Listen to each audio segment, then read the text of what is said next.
Bakit kaya hanggang ngayon, mula nung nakaraang taon, patuloy na kinukontra ni Senador Marcoleta ang Department of Justice sa kailang ginagawa sa pagsusuri kung sino ang sasalang sa Witness Protection Program or maging state witness.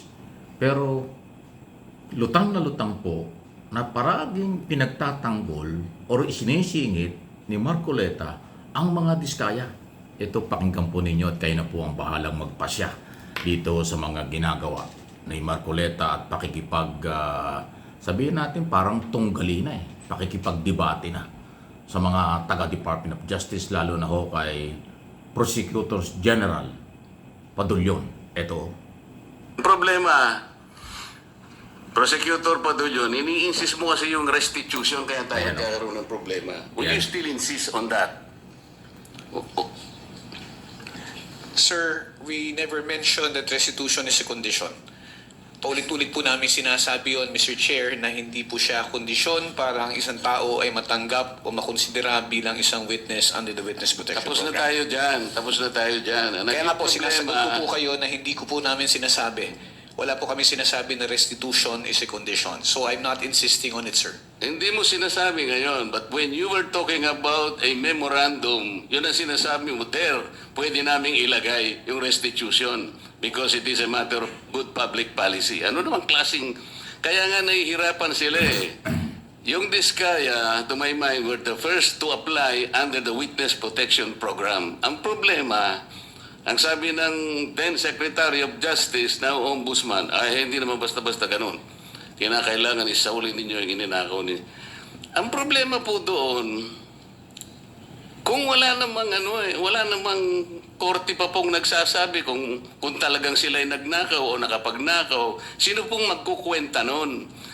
Tapos ano yung in-explain ninyo, under a certain paragraph of the law, merong memorandum na kung saan magkukomply sila doon, doon yung pinipilit yung restitution. And I think some of the potential witnesses that can be processed under that program, nagsipagbigay na ng kung ano-ano eh. Is that the truth?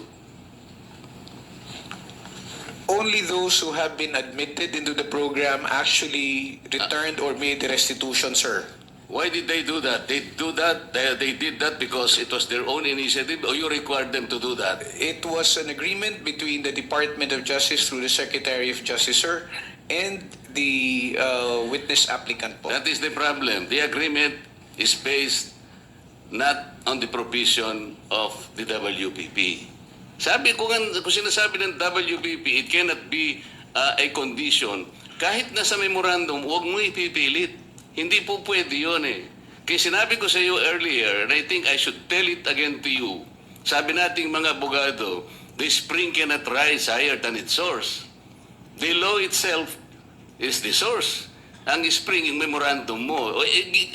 Pinipilit mong ilagay sa memorandum yung restitution eh.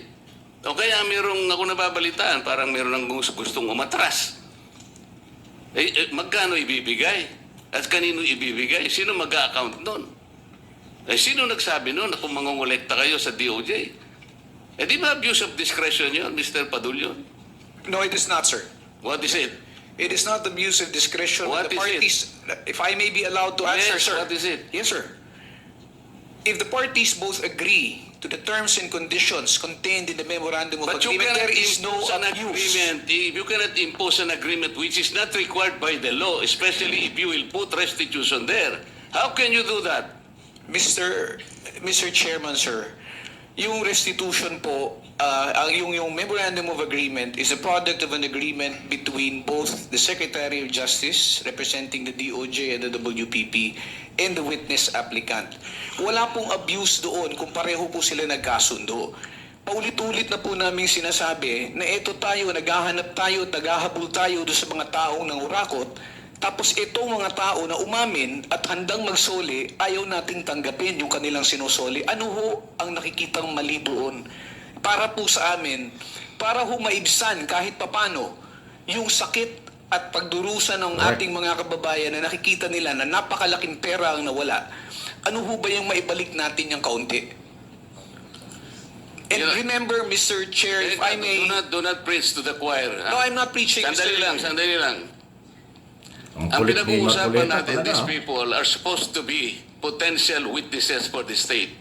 Kailangan tulungan natin ang Estado para ma-prosecute kung sino-sino ang dapat managot. Kaya nga natin sila ilalagdag. Mahirap ang gagawin nila. Malalagay sa alangin ang buhay nila. Kaya nga yung witness protection is for them. Sa title na title lang makikita mo, witness protection in interest para sa kanila yon. So yung memorandum of agreement, ay yun ay dahilan lamang para masiguro mo na sila'y makikipag-cooperate. Kasi kahit na sila'y na-approve under the Witness Protection Program, but they will not cooperate based on the memorandum, pwede mo siyang i-discharge eh. Alam mo, the court can still do that. At saka yung final approval ng witness, state witness, nasa court yun eh. Huwag mong kukunin yun eh. Kaso, isinasama ninyo yung restitution. That is the problem. And I will object to that. Palaging mali yun eh. E paano yung kay Diskaya? Eh, diskaya na naman. Pinipilit ninyo na mag-restitute. Sabi niya, ewan ko kung pinag-usapan ninyo. What did they tell you, Mr. Diskaya? Your Honor, kung magkano po ang i-restitute po muna namin. Oh, ano sabi nila? Magkano daw? Ako po, hindi ko po masabi kung magkano po. Kasi para sa akin po, parang kami po ang nanakawan. Parang ibig sabihin, parang modern day na pagnanakaw. Ibig sabihin yung nakaw pa, siya pa ang magbibigay ng pera dun sa ninakawan niya. Parang ganun po. Eh, sabi niya kanina, it's the agreement between the applicant and the DOJ. Did you agree that you will restitute any money to the DOJ? Wala po pang maibibigay po. At saka... Yun na nga, because wala kang maibigay, hindi kanya ipoprocess under the Witness Protection Program. Is that not correct? hindi ko po alam, Your Honor, kung... Mr. Chair, paano to? Ito si Mr. Diskaya, he was the first, tsaka yung asawa niya who applied under the WPP. The problem is, ang sabi ng dating DOJ Secretary, hindi, kinakailangan isoli muna yung mga pinagnanakaw. Hindi po pwedeng ganun-ganun lang. So, paano ngayon siya mapoprocess if that was dangled? Paano siya mapoprocess to begin with? This product is designed Ayan, to no? darken only the hair, Talaga, oh. not the scalp. Well, mapapailing ka lang dito. Kayo, mga nanonood, nakikinig sa buong Pilipinas, tayo ay biktima nitong korupsyon. Atin yung perang ninakaw nila. Tapos ito yung ginagawa ng ating mga kinaukulan. Saan kayo naniniwala doon? Ang sabi ni Prosecutors General Padulyon, ginagawa nila yan para kahit papaano makarecover ng pera ang gobyerno dahil yan ay pera ng mamamayan. Pero hindi ho sinasang-ayunan ni Marcoleta. Laging sinasabi ni Marcoleta, mali yan, labag yan sa batas. Wow. Alam nyo, sa totoo lang, personal kong opinion, kung wala lang ini-insist si Marcoleta na yung diskaya mula pa nung nakaraang taon, pwede paniwalaan natin si Marcoleta na tama lang.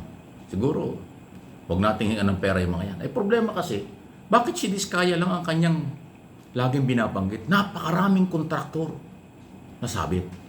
Napakaraming district engineer na sabit. Napakaraming korap na iniimbestigahan. Bakit si Diskaya lang ang parating pinagtatanggol ni Marcoleta?